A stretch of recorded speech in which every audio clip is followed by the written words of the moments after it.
સ્વાધ્યાય 1.16 નીચેનું સામાન્ય અવલોકન સ્પષ્ટપણે સમજાવો.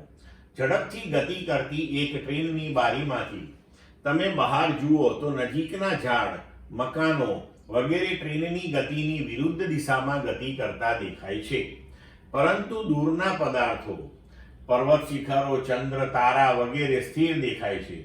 હકીકતમાં તમે ગતિ કરી રહ્યા હોય અંગેના સભાન હોવાથી આ દૂરના પદાર્થો તમારી સાથે ગતિ કરતા જણાય છે. તો હવે આવું કેમ થાય છે? તો આપણે વસ્તુ અને માણસની આંખને જોડતી જે રેખા હોય એને આપણે દ્રષ્ટિ રેખા કહીએ છીએ.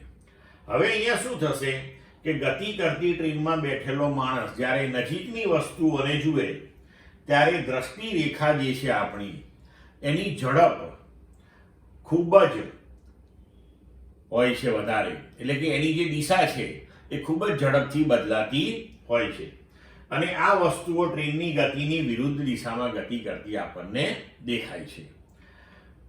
જ્યારે દૂરની વસ્તુઓ માટે દ્રષ્ટિ રેખાની દિશા જે છે ખૂબ જ ધીમેથી બદલાતી હોવાથી દૂરની વસ્તુઓ આપણને સ્થિર જણાય છે. ક્લિયર મિત્રો?